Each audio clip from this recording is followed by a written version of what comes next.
জাপানৰ প্ৰধানমন্ত্ৰী আহিবৰ কাৰণে আমাৰ মৰমৰ জুবিন গাৰ্গৰ পত্ৰিক মচি দিয়া যিটো কাৰবাৰ, সেইটোক আমি সমগ্ৰ অসমবাসী ৰাইজে ইতিমধ্যে নিন্দা কৰিছোঁ। আৰু ইতিমধ্যে মাৰ্চেল বৰুৱাই জুবিন গাৰ্গৰ সেই ছবিখন পুনৰ অংকন কৰি অসমীয়া মানুহৰ আৱেগ, অসমীয়া মানুহৰ জাতীয়তাবোধ আৰু জুবিন গাৰ্গৰ প্ৰতি অসমীয়া মানুহৰ যি মৰম, সেই মৰমক আকৌ এবাৰ প্ৰতিষ্ঠা কৰিলে। তাৰ কাৰণে মই মাৰ্চেল বৰুৱা আৰু তেওঁৰ সহযোগীসকলক আৰু লগতে যিসকলে মাৰ্চেল বৰুৱাক সহযোগ কৰিবৰ কাৰণে শ হিচাপত বা হাজাৰ হিচাপত মানুহ আহি উপস্থিত হ'ল, মই সকলোৰে প্ৰতি অভিনন্দন জ্ঞাপন কৰিছোঁ। এতিয়া কথাটো হ'ল যে জাপানৰ প্ৰধানমন্ত্ৰী আহিব। আমি দেখিছোঁ যে চাৰিওফালে ৰং কৰা হৈছে, জুবিন গাৰ্গৰ পত্ৰিক মচি দিয়া হৈছে আৰু পকা ৰাস্তাৰ ওপৰতে একেবাৰে পকী পথতে কিছুমান গছো ৰুই দিয়া দেখিবলৈ পাইছোঁ। ৰাস্তাত একদম পকা ৰাস্তাৰ ভিতৰত ব্লাক টপিঙৰ অকণমান ভাঙি তাতে গছ ৰুই থকা দেখিবলৈ পোৱা গৈছে। আৰু এনেকুৱা ধৰণে অসম চৰকাৰে দেখুৱাব খুজিছে যে জাপানৰ প্ৰধানমন্ত্ৰী আহিলে অসমখনৰ এইবাৰ এটা আমূল পৰিৱৰ্তন হৈ যাব। জাপানৰ প্ৰধানমন্ত্ৰী আহি অসমখন পৰিৱৰ্তন কৰি থৈ গুচি যাব। জাপানৰ প্ৰধানমন্ত্ৰী আহিলে অসমৰ অৰ্থনৈতিক অৱস্থা সাংঘাতিক ধৰণে ভাল হ'ব আৰু অসম এখন উন্নত ৰাজ্যত পৰিণত হ'ব। এনেকুৱা ধৰণৰ বা অসমক দয়া কৰিব, পৰৱশ কৰিব, মৰম কৰিব, কিবা এটা দি যাব, তেনেকুৱা ধৰণৰ এটা ভাৱ প্ৰদৰ্শন কৰা দেখা গৈছে।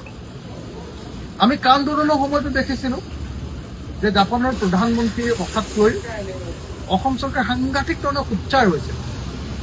আৰু কা আন্দোলনকাৰীয়ে যেতিয়া সেই সময় গুৱাহাটীত থকা, মইতো জেলতে আছিলোঁ, আন্দোলনকাৰীয়ে যেতিয়া তাৰ প্ৰতিবাদ কৰিছিলে, তাৰ কাৰণে গোটেই অসমৰ ডেভেলপমেণ্ট স্তব্ধ হৈ গ'ল বুলি হাল্লা হুলস্থুল লগাইছে। এই কথাটো শুনিলে তাৰমানে মোৰ আমাৰ গাঁৱৰ এটা কাহিনীলৈ মনত পৰে। আমাৰ গাঁৱত মানে বলিন গগৈ বুলি এঘৰ মানুহ আছে।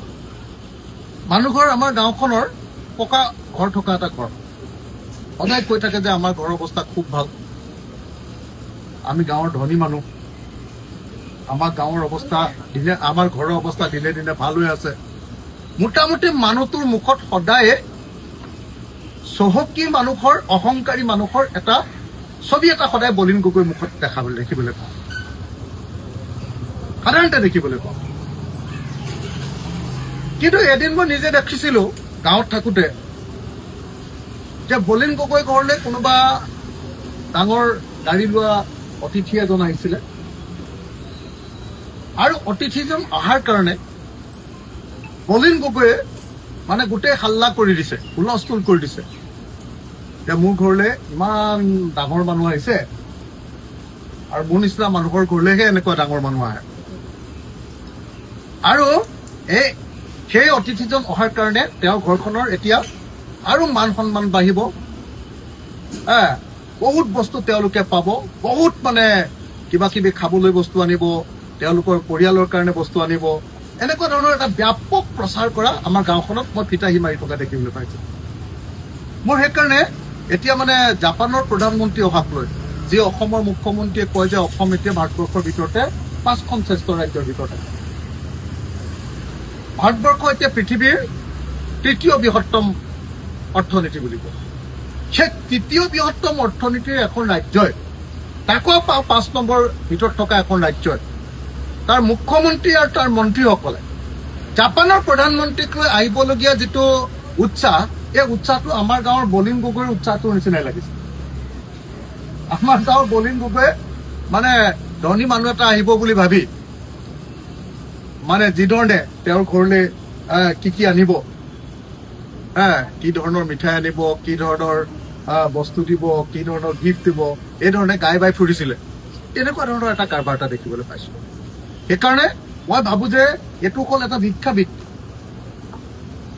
আমি আমাৰ নিজকে স্বাৱলম্বী কৰিবৰ কাৰণে, নিজকে ধনী কৰিবৰ কাৰণে, নিজকে সম্পদশালী কৰিবৰ কাৰণে, নিজকে এখন ঔদ্যোগিক ৰাজ্য কৰিবৰ কাৰণে, আত্মনিৰ্ভৰশীল ৰাজ্য কৰিবৰ কাৰণে, বছৰৰ সকলো সময়তে খেতি কৰি অসমক ধনী ৰাজ্য কৰিবৰ কাৰণে আৰু অসমত ইণ্ডাষ্ট্ৰি খুলি নিজেই নিজৰ পুঁজিৰে ইণ্ডাষ্ট্ৰি খুলি চৰকাৰ আৰু মানুহৰ টকাৰে ইণ্ডাষ্ট্ৰি খুলি অসমৰ সকলো যুৱক যুৱতীকে সংস্থাপন দিয়াৰ কথাটো চিন্তা কৰিব নোৱাৰি জাপানৰ প্ৰধানমন্ত্ৰীক লৈ যি ধৰণে এটা ইউফৰিয়া তৈয়াৰ কৰা হৈছে, এইটো দুৰ্ভাগ্যজনক বুলি মই ভাবোঁ।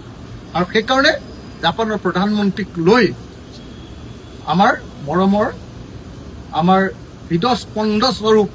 হৃদস্পন্দন স্বৰূপ জুবিন গাৰ্গক এনেকৈ মচি দিবলগীয়া ঘটনাটোক নিন্দা কৰিছো আৰু ভৱিষ্যতে এনেকুৱা কাম নকৰিবৰ কাৰণে চৰকাৰক